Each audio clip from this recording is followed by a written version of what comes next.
and welcome to the official YouTube platform of Law Prep Tutorial. I am your law mentor Dimple Parekh और आज हम कुछ ऐसी strategies को discuss करने वाले हैं जिसको अगर आपने अपनी प्रिपरेशन जर्नी में अप्लाई कर दिया तो लीगल रीजनिंग में अच्छे स्कोर लाने से आपको कोई भी नहीं रोक सकता है। So without any further ado let's get started. First things first, जब भी हम किसी भी एग्जाम की प्रिपरेशन करते हैं बहुत ज़्यादा इंपॉर्टेंट होता है कि हम प्रीवियस ईयर क्वेश्चन पेपर्स को सही ढंग से एनालाइज करें। अब बहुत से स्टूडेंट्स हैं जो डर जाते हैं, घबरा जाते हैं कि अभी हमने प्रिपरेशन स्टार्ट ही की है या फिर करने वाले हैं तो प्रीवियस ईयर क्वेश्चन पेपर्स को हम किस तरीके से सॉल्व करेंगे।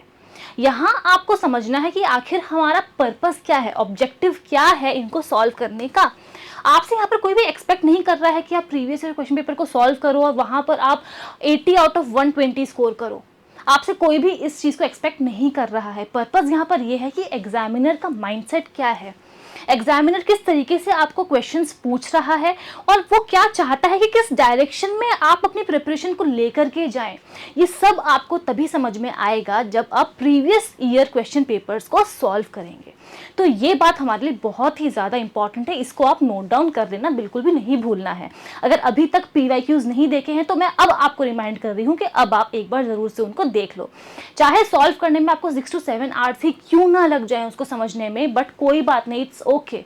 ये अर्ली स्टेज है, जितनी जल्दी आप इसको कर लेंगे उतना ही अच्छा ये हमारे लिए होने वाला है। The next important thing is कि पेपर का पैटर्न क्या है और सिलेबस आपसे क्या डिमांड कर रहा है, बिकॉज ना हमें ज़्यादा पढ़ना है और ना ही हमें कम पढ़ना है। अगर ज़्यादा भी पढ़ लेंगे तो वो हमारे लिए कोई भी दिक्कत वाली बात नहीं होगी, बट अगर हम लोग थोड़ा सा भी कम पढ़ लेते हैं ना तो वहाँ पर फिर हम ना जीरो से हीरो नहीं बन पाएंगे। And that is the reason why paper का पैटर्न समझना और सिलेबस समझना हमारे लिए बहुत इंपॉर्टेंट है। बात करें अगर हम लोग लीगल रीजनिंग की, यहाँ पर पैसेज बेस्ड क्वेश्चंस आपको देखने को मिलते हैं। पहले जो है उसमें लीगल में पेपर पैटर्न जो है वो डिफरेंट हुआ करता था। जब हमने क्लैट दिया था उस टाइम पर प्रिंसिपल फैक्ट्स बेस्ड क्वेश्चंस आते थे, वन लाइनर क्वेश्चंस आते थे। लेकिन अब पैसेज बेस्ड क्वेश्चंस देखने को मिलते हैं जहां पर मैक्सिमम वेटेज जो है वो करंट लीगल डेवलपमेंट्स या फिर मिसलेनियस लॉज को दिए जाते हैं। बट यहाँ पर बच्चे जो है उनको एक कन्फ्यूजन होता है कि क्या हमें प्रीवियस या फिर प्रायर नॉलेज ऑफ लॉ होने की ज़रूरत है। तो आप मुझे एक बात कमेंट करके बताना कि अगर हमें नहीं पता है अल्फ़ाबेट्स क्या है, ABCD हमें आती ही नहीं है, तो फिर क्या हम लोग APPLE एप्पल होता है इसको कभी भी समझ पाएंगे? अगर हमारी जो फाउंडेशन है वही अच्छी नहीं होगी, स्ट्रांग नहीं होगी, तो फिर उसके ऊपर हम लोग पूरा स्ट्रक्चर कैसे खड़ा करेंगे? And that is the reason why it is quite important कि आपको अपना सिलेबस पता होना चाहिए और आपको प्रायर नॉलेज ऑफ लॉ भी होनी चाहिए। वाई, ये भी मैं आपको अभी एक्सप्लेन करती हूँ। देखो आप, अगर हम लोग यहाँ पर बात करें आपके सिलेबस की, सबसे पहले आते हैं हमारे ट्रेडिशनल लॉज। ये ट्रेडिशनल लॉज जो है इसमें हमारा लॉ ऑफ क्राइम आ जाता है, लॉ ऑफ टॉर्ट्स आ जाता है, इसमें इंक्लूड होता है लॉ ऑफ कॉन्ट्रैक्ट, उसके बाद में कॉन्स्टिट्यूशन भी आ जाता है, एट्सेट्रा। ये हो गए हमारे ट्रेडिशनल लॉज। इसके बाद आते हैं मिसलेनियस लॉज, जिसमें हमारे कुछ स्पेशल लॉज आ जाते हैं। फॉर एग्जांपल पॉक्सो एक्ट हो गया, फॉर एग्जांपल DV एक्ट हो गया, फॉर एग्जांपल यहाँ पर हम लोग बात करें JJ एक्ट की, ये सारे के सारे हमारे मिसलेनियस लॉज में आ जाते हैं। फिर आते हैं करंट लीगल डेवलपमेंट या फिर करंट लीगल अफेयर, जहाँ हम देखते हैं कि भाई हमारे पार्लियामेंट ने कोई बहुत ही इंपॉर्टेंट लेजिस्लेशन जो है उसको पास कर दिया या फिर कोई इंपॉर्टेंट बिल है उसको टेबल किया है। ये सब कुछ हमें पढ़ना होता है along with the important landmark judgement, जो कि हमें करंट वाले भी पढ़ने हैं और जो स्टैटिक वाले हैं, प्रीवियस वाले हैं, वो भी हमको देखना है। अब पॉइंट यहाँ पर यह है कि अगर कभी कोर्ट ने, सुप्रीम कोर्ट ने पॉक्सो एक्ट को लेकर के कुछ कहा तो आप आखिर समझोगे कैसे, कॉम्प्रिहेंड कैसे करोगे कि आखिर वो बोलना क्या चाह रहे हैं। आप कॉम्प्रिहेंड तभी कर पाओगे जब आपको एक बेसिक अंडरस्टैंडिंग होगी लॉ ऑफ क्राइम की, लॉ ऑफ कॉन्ट्रैक्ट की, लॉ ऑफ टॉर्ट्स की एंड इंडियन कॉन्स्टिट्यूशन की। कल को अगर कोर्ट ने कोई इंपॉर्टेंट जजमेंट दे दिया regarding article 21 of the Indian constitution, अब अगर आपको पता ही नहीं है कि आर्टिकल 21 किस बारे में बात करता है तो आप समझोगे कैसे? तो इसीलिए अगर आपके माइंड में ये क्वेश्चन था कि क्या prior knowledge of law required है, डेफिनेटली रिक्वायर्ड है, आपको जरूर से पढ़ना है। Coming to the next important tip, अगर आपने अपनी प्रिपरेशन स्टार्ट कर दी है या फिर करने वाले हैं, एक जो गड़बड़ सारे बच्चे करते हैं वो ये कि कॉन्सेप्ट हमने पढ़ लिया है, अब हमें सब कुछ आता है।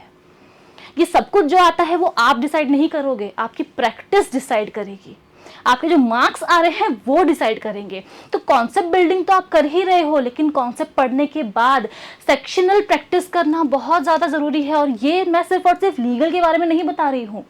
अगर आपने फॉर एग्जाम्पल करंट अफेयर्स भी पढ़ ली है, बट उसके बाद अगर आप क्वेश्चन सॉल्व नहीं कर रहे हो, आपने क्वांट्स पढ़ ली है, क्वेश्चन सॉल्व नहीं कर रहे हो, आपको पता कैसे चलेगा कि आपके माइंड ने कितना रिटेन किया है?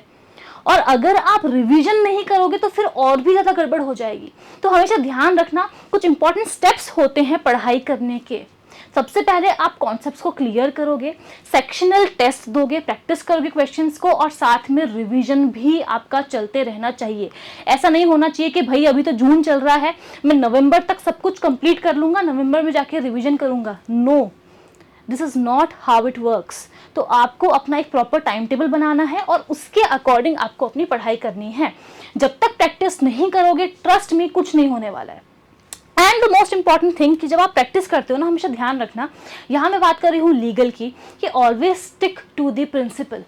अगर प्रिंसिपल आपसे ये कह रहा है कि अ फिश कैन फ्लाई, तो आप वो बात मान लेना। यहाँ हमें अपनी प्रायर नॉलेज ऑफ लॉ को अप्लाई करने की जरूरत नहीं है, बिकॉज प्रिंसिपल ऑलरेडी हमें कुछ और बता रहा है। बहुत बार ऐसा होता है कि प्रिंसिपल जो है वो ट्विस्टेड फॉर्म में हमें थोड़ा सा दिया जाता है, तो हम ये याद नहीं रखेंगे कि भाई मैम ने या फिर सर ने हमें क्या पढ़ाया था। जो प्रिंसिपल में दिया गया है, जो पैसेज में दिया गया है, सोली उसके बेसिस पे हम लोग अपने आंसर्स को देंगे। अच्छा, ये सारी बातें तो समझ में आ गई, लेकिन अब एक और डाउट सभी बच्चों के माइंड में होता है, और वो ये कि हम लोग प्रैक्टिस तो कर लेंगे, बट हम लोग प्रैक्टिस क्या करें? बिकॉज एग्जाम में तो लीगल में पैसेज बेस्ड क्वेश्चंस आ रहे हैं, तो हम लोगों को वन लाइनर क्वेश्चंस करने हैं क्या, प्रिंसिपल फैक्ट बेस्ड क्वेश्चंस करने हैं क्या? मैं आपको बता देती हूँ कि आपको प्रिंसिपल फैक्ट बेस्ड क्वेश्चंस भी करने होंगे, आपको वन लाइनर क्वेश्चंस भी करने होंगे, और पैसेज बेस्ड तो करने ही करने हैं। रीजन भी बताती हूँ कि क्यों करना है। अगर आपको अपनी कॉन्स्टिट्यूशन को स्ट्रॉन्ग करना है और करंट लीगल अफेयर्स को स्ट्रॉन्ग करना है, तो one liner questions is a must. आपको ये तो करना ही पड़ेगा, उससे आपके जो कॉन्सेप्ट्स हैं और ज़्यादा क्लियर होंगे, ठीक है। और साथ ही में आपको प्रिंसिपल फैक्ट बेस्ड क्वेश्चंस भी करने होंगे, बिकॉज ये हम एक तरीके से कह सकते हैं कि एक शॉर्ट फॉर्म है of passage based questions. Passage में आपको 2-3 पैराग्राफ्स दिए जाएंगे, उसको आपको अप्लाई करना होगा। बस प्रिंसिपल फैक्ट बेस्ड क्वेश्चन में आपको 2-3 लाइन के प्रिंसिपल्स दिए जाएंगे, जिस प्रिंसिपल को आपको फैक्ट पे अप्लाई करना है और आंसर करना है। अगर आप क्लैट के एग्जाम पैटर्न को देखो तो वो बहुत ही ज्यादा हम कभी बता नहीं सकते कि क्या पूछा जा सकता है। बिकॉज प्रीवियसली अगर हम लोग बात करें तो पैसेज दे दिया, उसके बाद आपको कुछ इंपॉर्टेंट फैक्ट्स दिए जाते थे जिसमें आपको पैसेज को अप्लाई करना है। बट लास्ट ईयर अगर हम लोग बात करें तो डायरेक्ट वन लाइनर क्वेश्चन हमें देखने को मिले थे, तो हम लोग प्रेडिक्ट नहीं कर सकते हैं कि एग्जामिनर हमसे क्या पूछेगा। सो हमें हर वर्स्ट केस सिनेरियो के लिए रेडी रहना है, and that is the reason why हमें सारे कुछ प्रैक्टिस करने हैं। अगर आप कॉन्सेप्ट्स पढ़ रहे हो लीगल के, प्रिंसिपल फैक्ट्स बेस्ड क्वेश्चंस आपको करने ही होंगे, तभी आपकी लीगल जो है वो स्ट्रांग होगी। वन लाइनर क्वेश्चंस आपको करने ही होंगे, एंड पैसेज बेस्ड तो फिर आपको करना ही है, and that is all about it. अगर आपको कोई भी डाउट है कि और मुझे क्या क्या पढ़ना है, कैसे पढ़ना है, या फिर कोई भी डाउट हो आपको रिगार्डिंग लीगल रीजनिंग, तो आप मुझे कमेंट करके ज़रूर से पूछ सकते हैं। And yes, that is all about it. Thank you so much. I will see you all in the next session.